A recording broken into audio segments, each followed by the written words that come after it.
और बात करें अगर हेडलाइट की, तो इसका जो डिज़ाइन है वो डिफरेंट दिया हुआ है। 220 क्रूज जैसा नहीं है। इसका जो है डिज़ाइन बिल्कुल आपको ओवल शेप में है और यहाँ पे आपको DRLs मिल जाते हैं।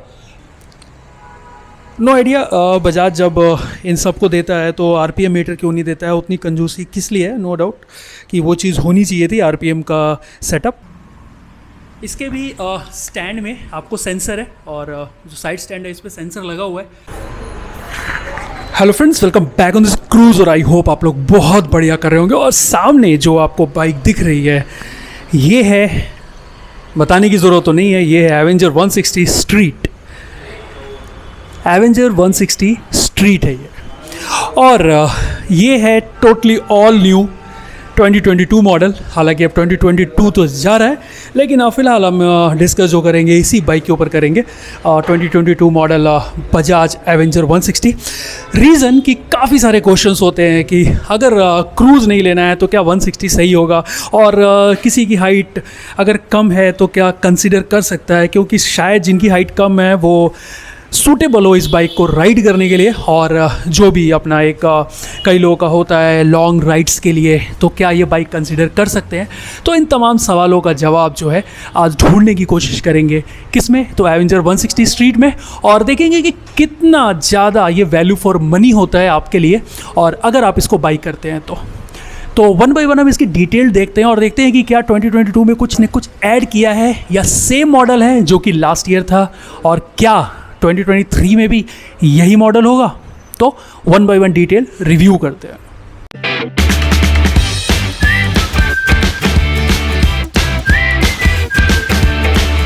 सबसे पहले शुरुआत करते हैं हम इसके जो व्हील्स पे ही, क्योंकि सबसे बड़ी जो यूएसपी है ना इसकी एलॉय व्हील और प्लस ट्यूबलेस टायर के कारण है। और कई लोग इसी कारण से इस बाइक को प्रेफर करते हैं, although they want two by Avenger 220 cruise, but वो इसको लेते हैं। रीज़न कि इसके अंदर में ट्यूबलेस टायर हो जाता है और एलॉय व्हील्स के साथ आता है। और ये बेटर भी है इस मामले में, क्योंकि अगर आपके पास ट्यूबलेस टायर है तो आपको लॉन्ग राइड्स पे टेंशन कम होती है, तो ये ज़रूर है। तो ट्यूबलेस टायर के साथ आता है। 17 इंच के व्हील हैं इसके, और प्लस आपको ये जो है एलॉय व्हील्स मिल जाते हैं। कोई भी चेंजेस पिछले वाले मॉडल से कुछ भी नहीं किया हुआ है, सेम एज इट इज़ वैसा ही है, और जो कि पिछले मॉडल में होता है। और इसके अलावा डिस्क ब्रेक आपको मिल जाता है, साथ ही साथ डिस्क ब्रेक के आपको ABS भी इसके अंदर में ABS भी मिल जाता है। तो सिंगल चैनल ABS है, डुअल चैनल ABS नहीं है। और जो आपको 220 क्रूज में मिलता है वही चीज़ें इसमें आपको मिल जाती है, यानी ABS प्लस डिस्क ब्रेक के साथ। एडिशनल दो चीज़ें हो जाती है आपको, ट्यूबलेस टायर और प्लस एलॉय व्हील। ये आपको एडिशनल पॉइंट है इसमें। और 17 इंच के टायर उसमें भी है और इसमें भी आपको मिल जाते हैं। और बात करें अगर हेडलाइट की, तो इसका जो डिज़ाइन है वो डिफरेंट दिया हुआ है। 220 क्रूज जैसा नहीं है।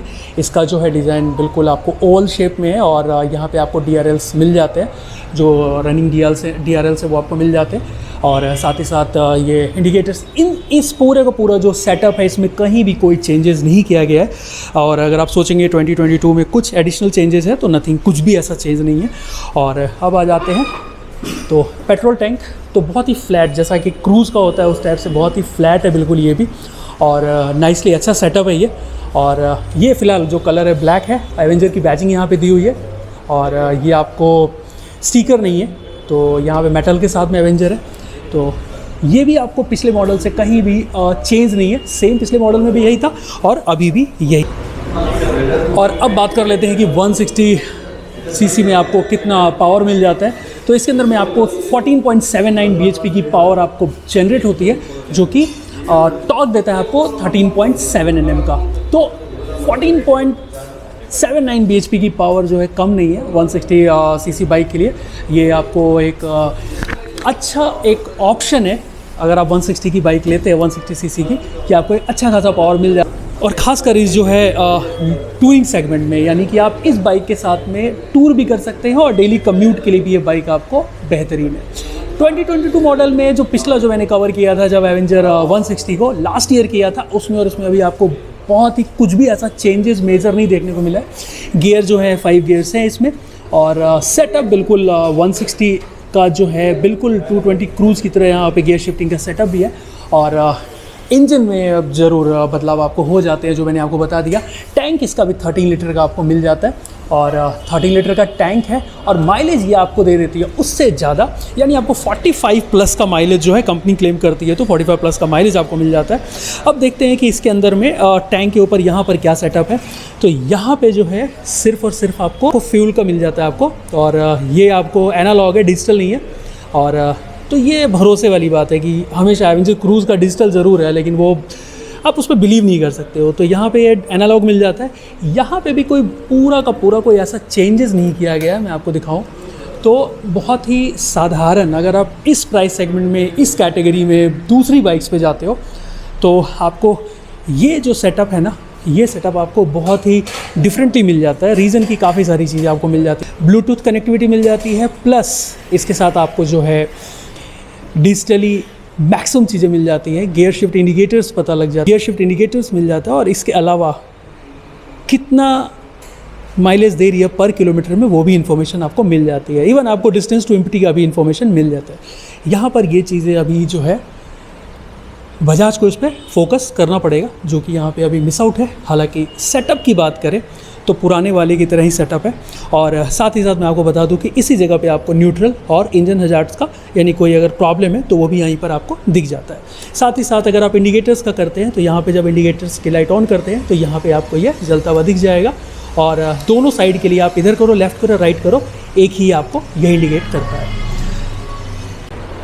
2022 मॉडल में कुछ और बातें कर लेते हैं। तो अगर यहाँ देखेंगे तो यहाँ पर भी हमारा जो टायरों का साइज़ है वो 15 इंच का है जाते हैं, और काफ़ी सॉलिड। और दूसरी चीज़ें विड्थ काफ़ी अच्छी है।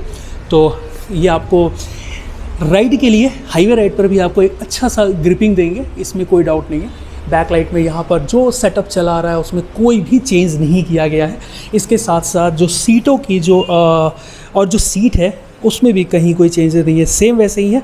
यानी जो राइडर है उसके लिए एक अच्छा ऑप्शन है, लेकिन जो पिलियन है उसके लिए फिर से एक प्रॉब्लमेटिक है। यानी थोड़ा आपको सफ़र ज़रूर करना पड़ेगा। अगर आप बहुत लंबा सफ़र कर रहे हैं तो आपको थोड़ा सफ़र करना पड़ेगा।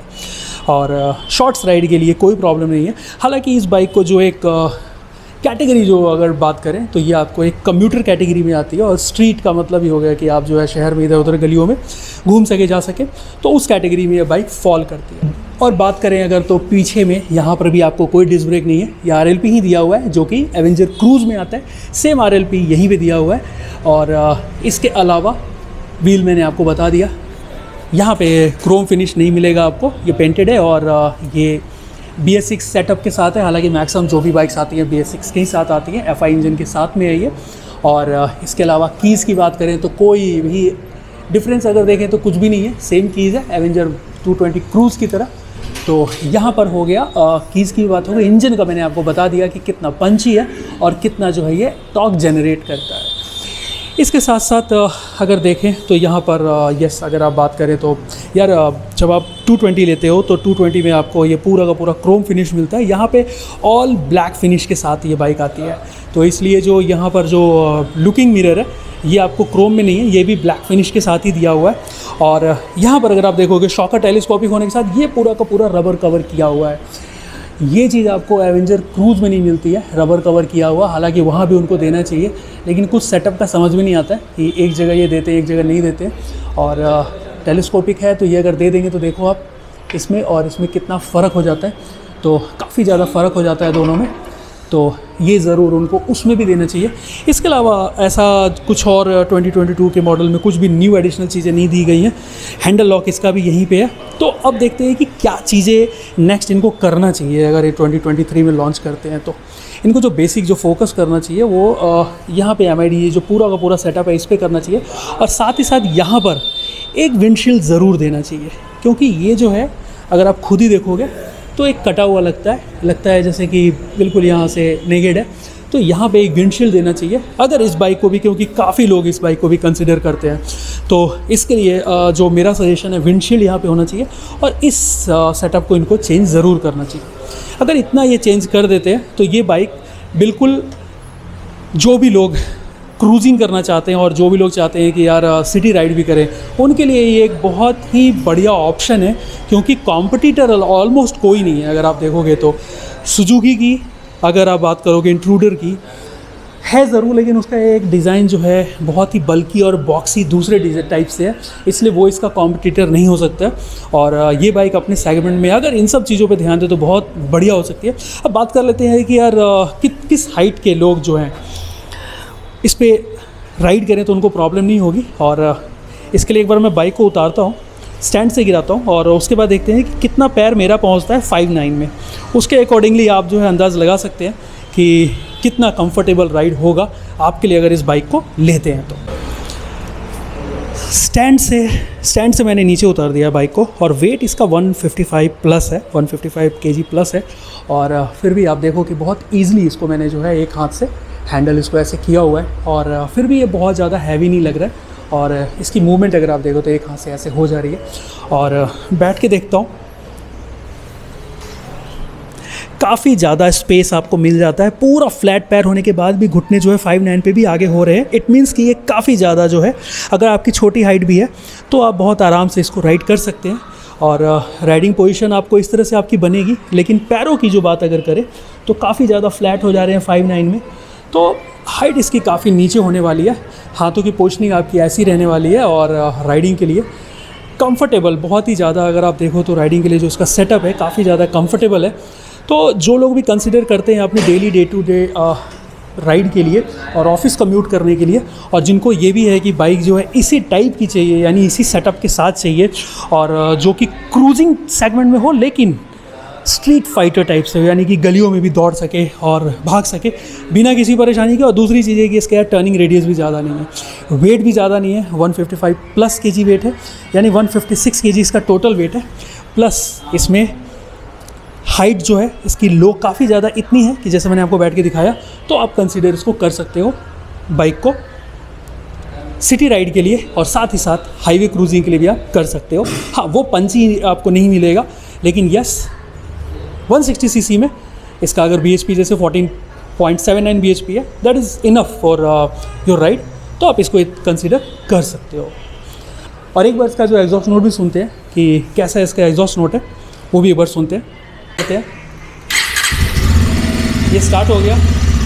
और आजकल जो भी इंजन होते हैं उनका एक RPM फिक्स्ड सेट रहता है और इसका भी सेट है, इसलिए थोड़ा सा फास्ट RPM दिखेगा, जो कि 1800 आई बिलीव उस पर सेट होता है।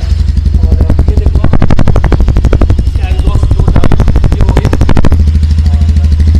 आपको एक मिल रहा होगा। रेस देने पे देखते हैं क्या होता है।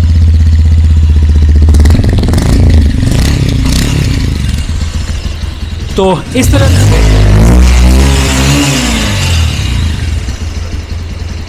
इस तरह का रेस देने पे होता है, लेकिन एक RPM फिक्स्ड है, इसलिए जो है आपको एक इंजन आपको थोड़ा सा फास्ट रनिंग लगेगा। इसी का नहीं, सबका ऐसा ही है। जब से BS6 हुआ है तब से इस तरह से इन्होंने इस तरह से कर दिया है कि RPM एक फिक्स रेट पे कर दिया है। आई बिलीव 1800 पे RPM रहता है, तो उस कारण से जो है थोड़ा सा इंजन रेस ज़रूर रहता है।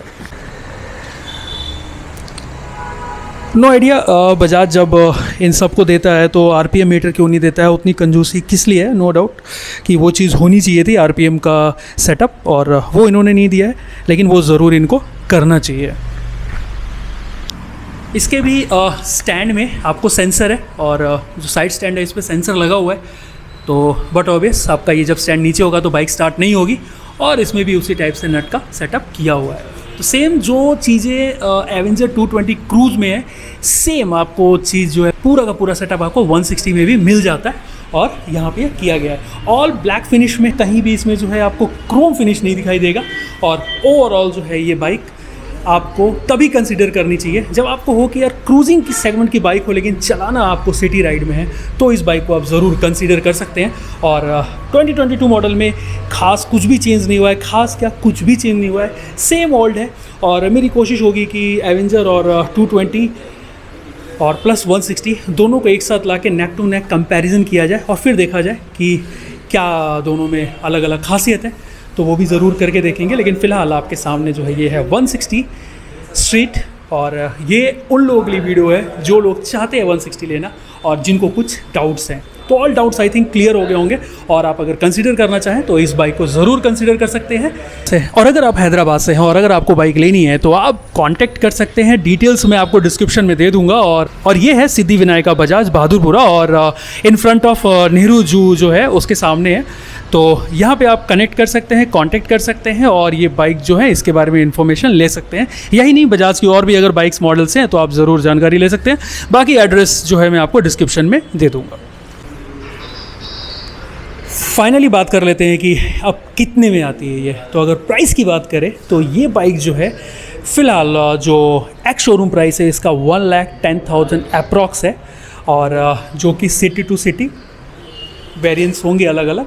और ऑन रोड की बात करें तो 1,38,500 रुपीज़ में आपको ये बाइक आ जाती है। तो ये है एवेंजर 160 जो कि आपको ऑन रोड आ जाएगी 1,38,500 में। मैं बात कर रहा हूँ हैदराबाद की। तेलंगाना में प्राइसेस थोड़े बहुत वेरिएबल इधर उधर हो सकते हैं, ऑल ओवर इंडिया में आपके रेट्स अलग अलग हो सकते हैं, लेकिन एक आप लेके चल सकते हैं on road price between 1,35,000 to 40,000 में।